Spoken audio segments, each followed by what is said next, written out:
नमस्कार। आज सुनिए प्रेमचंद की सुप्रसिद्ध कहानी पूस की रात। यह कहानी मई 1930 में माधुरी में छपी थी। 90 साल हो गए करीब इस कहानी को प्रकाशित हुए। पर दिलचस्प है यह कहानी आज के माहौल में भी।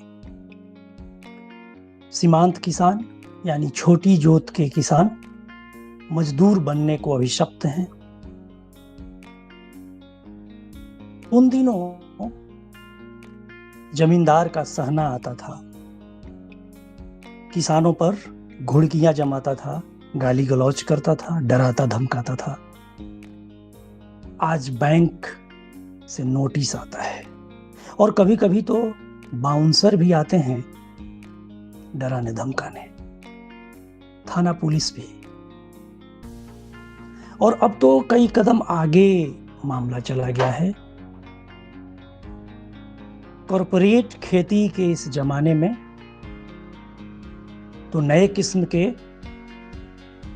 जमींदार पैदा हुए हैं और हो रहे हैं। उनको कानूनी तौर पर मान्यता देने की कोशिश दुनिया के कई मुल्कों में हो चुकी है। एक बार फिर किसान मजदूर बनने को अभिशप्त है। विडंबना यह है कि नीति बनाने वाले जो नियंता हैं वे इसे प्रगतिशील करार देते हैं, जबकि दुनिया के जिन मुल्कों में किसानों से जमीन छीनकर या किन्हीं प्रकार से लेकर उनको विवश कर लेकर कॉरपोरेट खेती की कोशिश की गई है, खेती की जारीदारी की गई है, वहां के हालात बताते हैं कि यह कितना खतरनाक है। पर विकास का जो मॉडल पूरी दुनिया में चल रहा है वह मॉडल बताता है कि किसानी से लोगों को हटाकर मजदूरी की तरफ लाया जाए, खेती किसानी पर निर्भरता कम से कम हो और इसे कुड़मगज किस्म के अर्थशास्त्री जो मूलतः पूंजीपतियों की दलाली के लिए अपने सिद्धांतों की रचना करते हैं, वे इसे प्रगतिशील तरक्की पसंद ख्याल बता रहे हैं। और जब लोकतांत्रिक तरीके से चुनी हुई सरकार भी इसके पक्ष में हो तो क्या कहने। प्रेमचंद ने 90 साल पहले इस बात को दूसरे रूप में देखा था कि खेती घाटे का काम रह गई है, सम्मान खत्म होता जा रहा है खेती से। ऐसे में वो मजदूर बनने को अभिशप्त नहीं होगा तो क्या होगा। खेती से उसका एलियनेशन हो गया है किसानों का। जब अपने किए श्रम का वाजिब मूल्य उसको न मिले तो बेगानापन नहीं होगा तो क्या होगा, अलगाव स्थापित नहीं होगा तो क्या होगा। तो आइए सुनिए प्रेमचंद की कहानी पूस की रात और किसानों की मानसिक अवस्था, उनके अंतर्मन को समझने की कोशिश कीजिए। हल्कू एक किसान है और मुनिया उसकी पत्नी है। उसके घर पर एक जबरा कुत्ता है। इन्हीं तीनों को लेकर यह कहानी बुनी गई है। हल्कू ने आकर स्त्री से कहा, सहना आया है, लाओ, जो रुपए रखे हैं उसे दे दूं, किसी तरह गला तो छूटे। आप ध्यान दीजिए, प्रेमचंद की पुरानी कहानियों में, यानी आज से 70-80 साल पहले की कहानी में पत्नी के लिए स्त्री संबोधन प्रयुक्त हुआ है। मुन्नी झाड़ू लगा रही थी, पीछे फिरकर बोली, 3 ही तो रुपए हैं, दे दोगे तो कंबल कहां से आवेगा। माघ पूस की रात हार में कैसे कटेगी। उससे कह दो फसल पर रुपए दे देंगे, अभी नहीं। हार का मतलब खेत में। किसान अपने खेत में जानवरों से रखवाली के लिए, अपने अनाज की रखवाली के लिए जो रहने की व्यवस्था करता है उसे हार कहते हैं। हल्कू एक क्षण अनिश्चित दशा में खड़ा रहा। पूस सिर पर आ गया। कम्बल के बिना हार में रात को वह किसी तरह नहीं जा सकता, मगर सहना मानेगा नहीं। घुड़कियां जमावेगा, गालियां देगा। बला से जाड़ों मरेंगे, बला सिर से टल जाएगी। यह सोचता हुआ वह अपना भारी भरकम दिल लिए हुए, जो उसके नाम को झूठ सिद्ध करता था, स्त्री के समीप आ गया और खुशामद करके बोला, ला दे दे, गला तो छूटे, कम्बल के लिए कोई दूसरा उपाय सोचूंगा। मुन्नी उसके पास से दूर हट गई और आंखें तरेरती हुई बोली, कर चुके दूसरा उपाय? जरा सुनूं, कौन उपाय करोगे? कोई खैरात दे देगा कम्बल? न जाने कितनी बाकी है जो किसी तरह चुकने ही नहीं आती। मैं कहती हूं, तुम क्यों नहीं खेती छोड़ देते? मर मर कर काम करो, उपज हो तो बाकी दे दो। चलो छुट्टी हुई, बाकी चुकाने के लिए ही तो हमारा जन्म हुआ है। पेट के लिए मजूरी करो, ऐसी खेती में बाज आए। मैं रुपए न दूंगी, न दूंगी।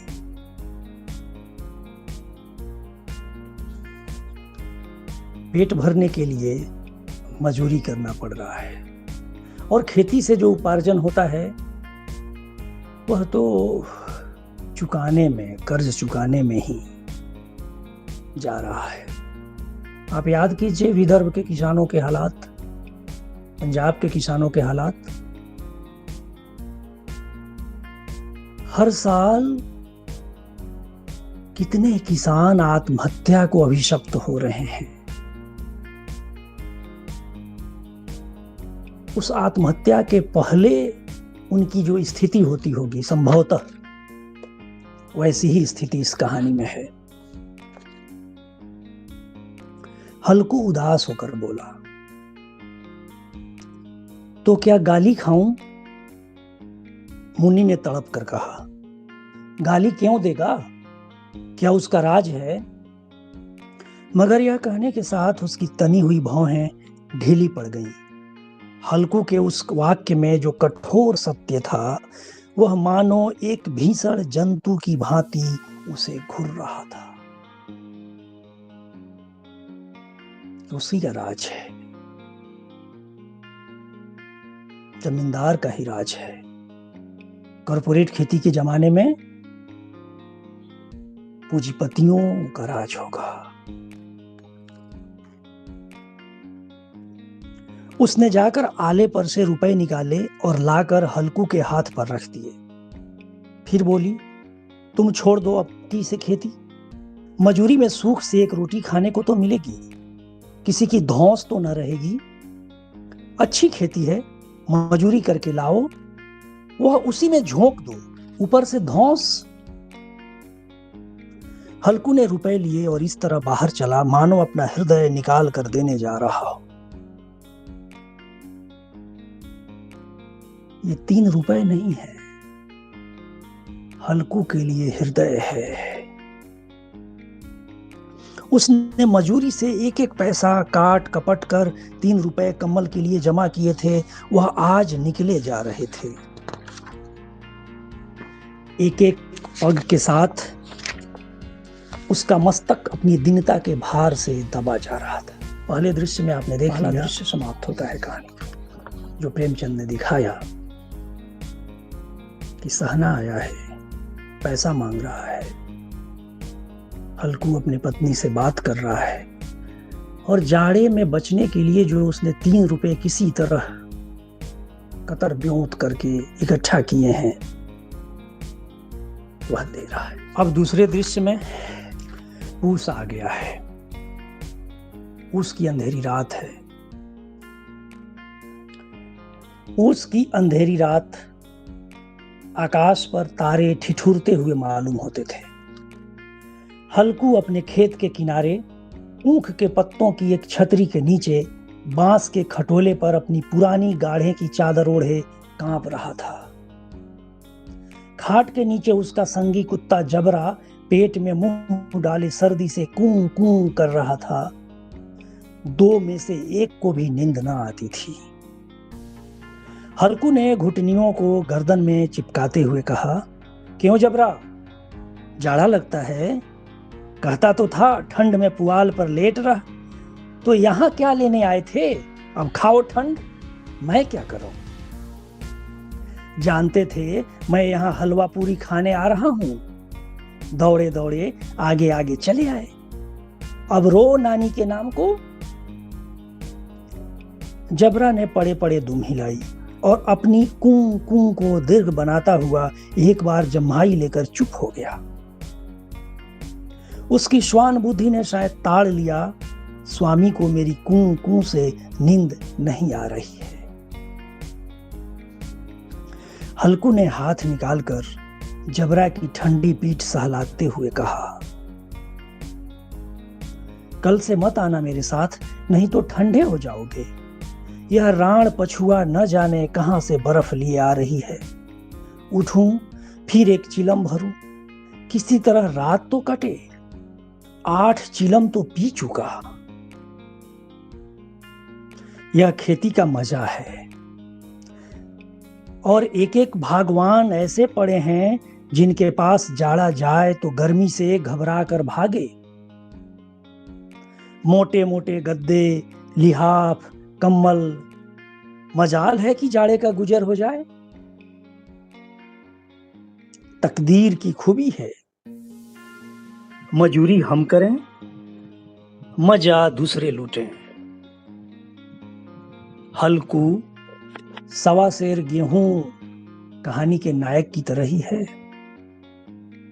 या आगे चलकर जिस कालजयी उपन्यास की रचना प्रेमचंद ने की,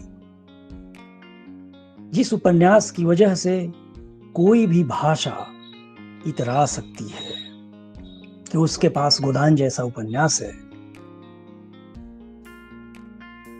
उसके नायक होरी की तरह ही है। यह इस सारी स्थिति को तकदीर की खूबी मान रहा है।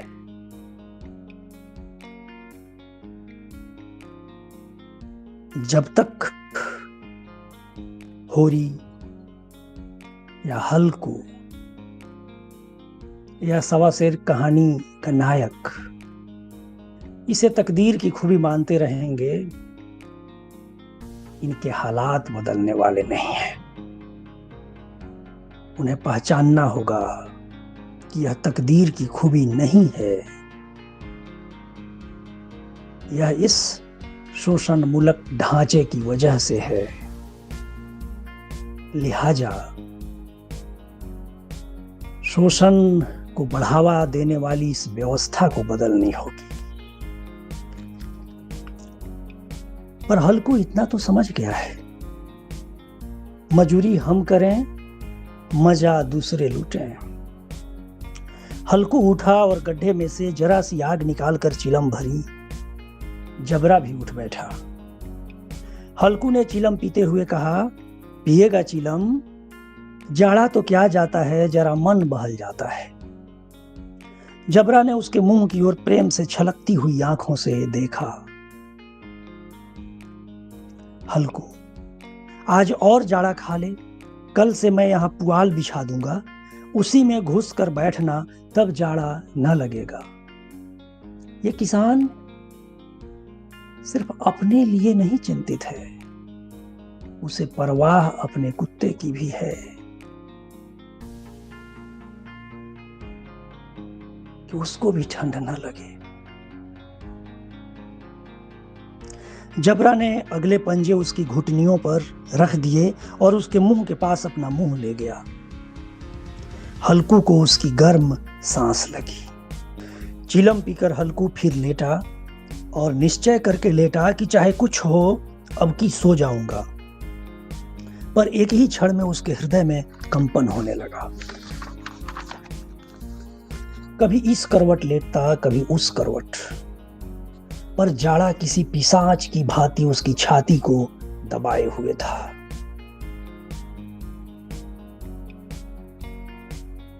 जब किसी तरह न रहा गया तो उसने जबरा को धीरे से उठाया और उसके सिर को थपथपाकर उसे अपनी गोद में सुला लिया। कुत्ते की देह से जाने कैसी दुर्गंध आ रही थी, पर वह उसे अपनी गोद में चिपटाए हुए ऐसे सुख का अनुभव कर रहा था जो इधर महीनों से उसे न मिला था। शहराती लोग जो विदेशी नस्लों के कुत्ते पालते हैं और जिनको शैम्पू और तेल फुलेल लगाकर रखते हैं, हल्कू का कुत्ता वैसा नहीं है। उसके शरीर से बास आती है, बदबू आती है। इस कहानी को समझने के लिए हल्कू की हालत को समझना होगा। अमीर लोगों को लगेगा कि जैसे वे अपने कुत्तों को अपने सीने से चिपटाए फिरते हैं, उसको किस करते रहते हैं, हल्कू ऐसा कर रहा है, हरगिज नहीं। जबरा शायद समझ रहा था कि स्वर्ग यही है, और हल्कू की पवित्र आत्मा में तो उस कुत्ते के प्रति घृणा की गंध तक न थी। अपने किसी अभिन्न मित्र या भाई को भी वह इतनी ही तत्परता से गले लगा था।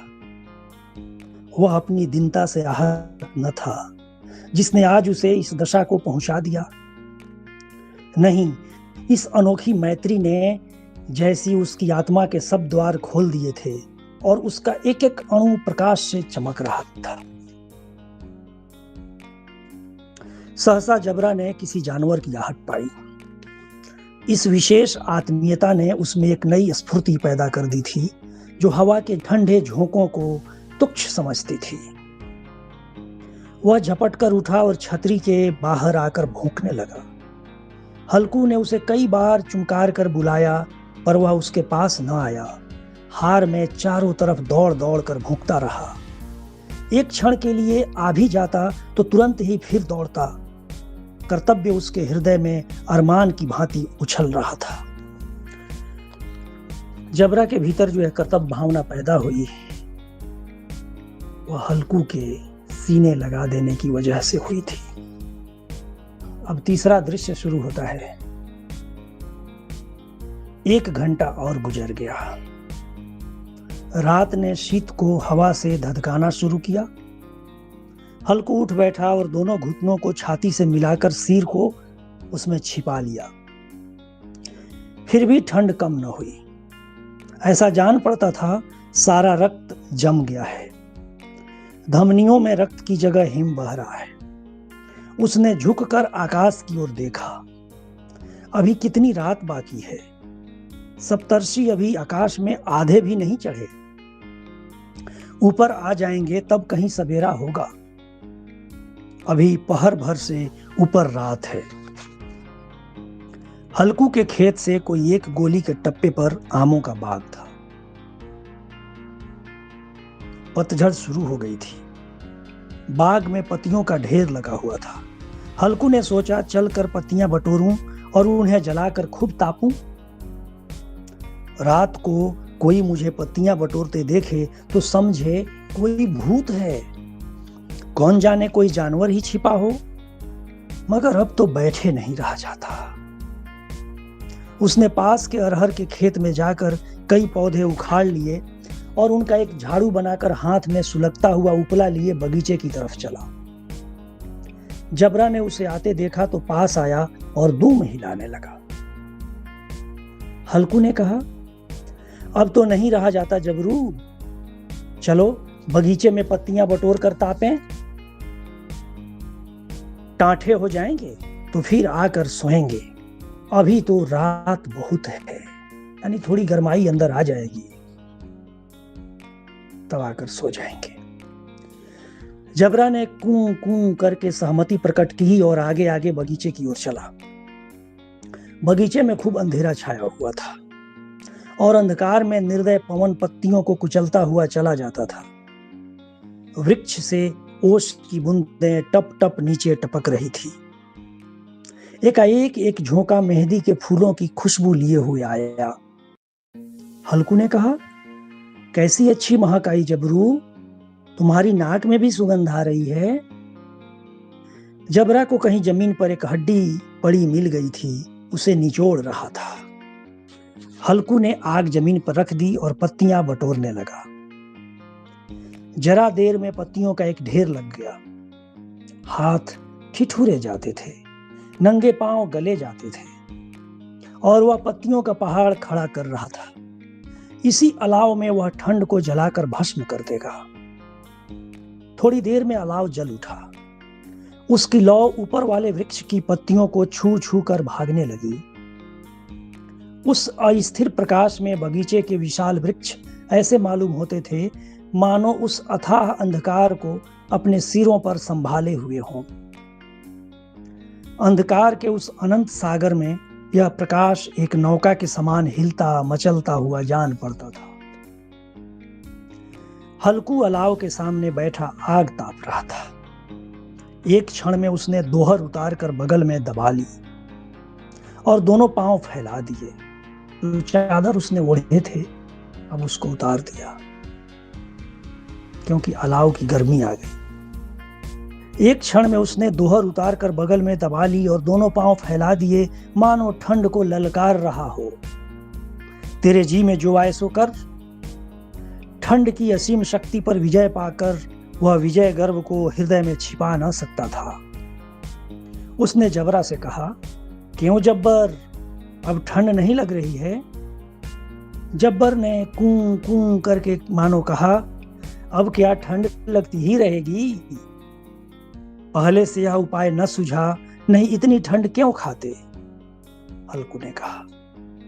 जबरा ने पूंछ हिलाई। अच्छा आओ इधर, इस अलाव को कूदकर पार करें, देखें कौन निकल जाता है। अगर जल गए बच्चा तो मैं दवा न करूंगा। जबरा ने उस अग्नि राशि की ओर कातर नेत्रों से देखा। मुन्नी से कल न कह देना, नहीं तो लड़ाई करेगी। यह कहता हुआ वह उछला और अलाव के ऊपर से साफ निकल गया। पैरों में जरा लपट लगी, पर वह कोई बात न थी।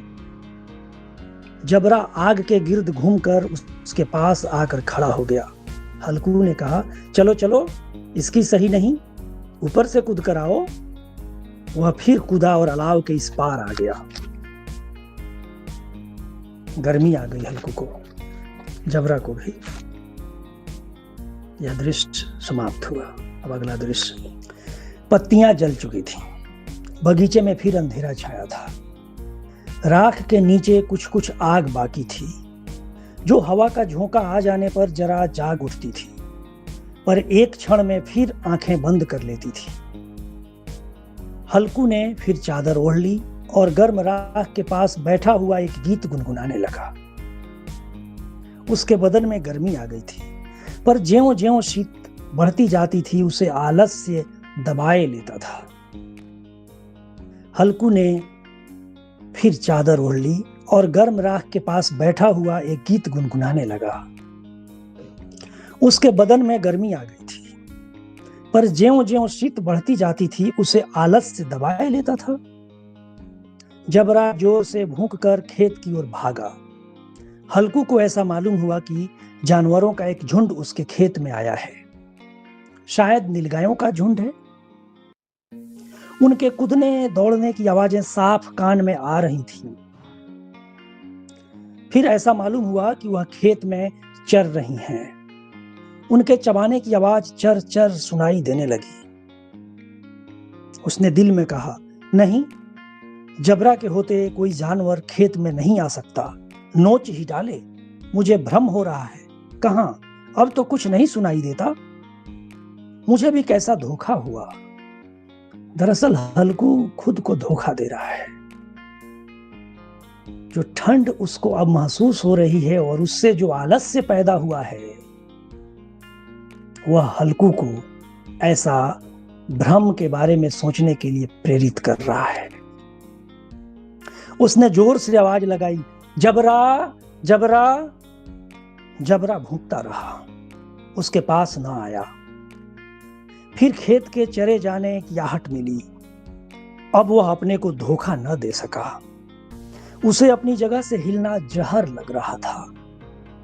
कैसा ददाया हुआ था। इस जाड़े पाले में खेत में जाना, जानवरों के पीछे दौड़ना असूझ जान पड़ा। वह अपनी जगह से न हिला। उसने जोर से आवाज लगाई, लीहो लीहो लीहो। जबरा भूख उठा। जानवर खेत चर रहे थे। फसल तैयार है। कैसी अच्छी खेती थी।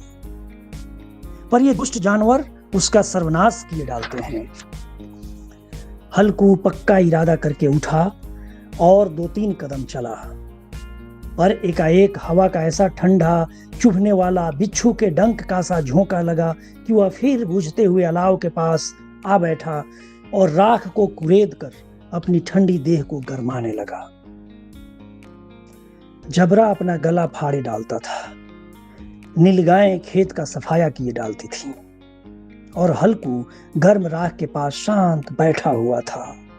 अकर्मण्यता ने रस्सियों की भांति उसे चारों तरफ से जकड़ रखा था। उसी राख के पास गर्म जमीन पर वह चादर ओढ़कर सो गया। सवेरे जब उसकी नींद खुली तब चारों तरफ धूप फैल गई थी और मुन्नी कह रही थी, क्या आज सोते ही रहोगे? तुम यहां आकर रम गए और उधर सारा खेत चौपट हो गया। हल्कू ने उठकर कहा, क्या तू खेत से होकर आ रही है? मुन्नी बोली, हाँ, सारे खेत का सत्यानाश हो गया। भला ऐसा भी कोई सोता है? तुम्हारे मड़ैया डालने से क्या हुआ? हल्कू ने बहाना किया, मैं मरते मरते बचा, तुझे अपने खेत की पड़ी है। पेट में ऐसा दर्द हुआ कि मैं ही जानता हूं। दोनों फिर खेत की डांड पर आए। देखा सारा खेत रौंदा पड़ा हुआ है और जबरा मड़ैया के नीचे चीत लेटा है, मानो प्राण ही न हो। दोनों खेत की दशा देख रहे थे। मुनि के मुख पर उदासी छाई थी, पर हल्कू प्रसन्न था। मुनि ने चिंतित होकर कहा, अब मजूरी करके मालगुजारी भरनी पड़ेगी। हल्कू ने प्रसन्न मुख से कहा, रात की ठंड में यहां सोना तो न पड़ेगा। कहानी समाप्त होती है। जरा सोचिए, कहानी के आरंभ में मुनि कहती है कि अच्छी खेती है, इसे छोड़ दो। मजूरी करके पेट पालते हैं और खेती से कर्ज चुकाते हैं। और कहानी के अंत में हल्कू प्रसन्न है कि कम से कम जाड़े में इस खेत में आकर तो नहीं सोना पड़ेगा। किसान किस परिश्रम से अपनी फसलों को उगाता है और उससे दाना दाना पैदा करता है अनाज का। इसे क्या वे लोग समझ पा रहे हैं जो दूसरे व्यवसाय में हैं और किसानों की बेकदरी कर रहे हैं? 90 साल पहले की यह कहानी अब ज्यादा मौजू हो गई है। हल्कू के जमाने में तो किसानी करने से थोड़ी इज्जत और प्रतिष्ठा रहती थी, इसलिए मजूरी करके खेत पालता था। पर अपनी इज्जत के लिए, मर्यादा की रक्षा के लिए, अपने सम्मान के लिए खेती करता था। पर अब तो खेती में प्रतिष्ठा भी नहीं रह गई है। एक जमाने में कहा जाता था, उत्तम कृषि मध्यम बान, अधम चाकरी भीख निदान। अब तो यह पिरामिड ही बदल गया है। खेती सबसे नीचे आ गई है। मजबूरी में लोग खेती कर रहे हैं और हमारी तमाम नीतियां खेती और किसानी की प्रतिष्ठा को धूमिल करने के लिए बनाई जा रही प्रतीत हो रही हैं। तमाम नीतियां उद्योग धंधों को बढ़ावा देने के लिए और खेती और किसानी के ह्रास के लिए, नुकसान के लिए बनाई गई हैं, ऐसा कहने में हिचक नहीं होनी चाहिए। जो डेवलपमेंट का मॉडल हम सबके सर चढ़कर बोल रहा है, उसमें माना जाता है कि धीरे धीरे खेती पर आश्रित लोगों की संख्या को कम करना होगा। यह नहीं कहा जाता कि उन लोगों को खींचकर वहां से लाकर उद्योग धंधों में मजदूर बनाना होगा। किसान को मजदूर बनाने वाली नीति जब तक रहेगी, किसानों पर केंद्रित प्रेमचंद की कहानियां तब तक प्रासंगिक रहेंगी। ये कहानियां तब तक हमको ठहर कर सोचने के लिए प्रेरित करती रहेंगी। शुक्रिया।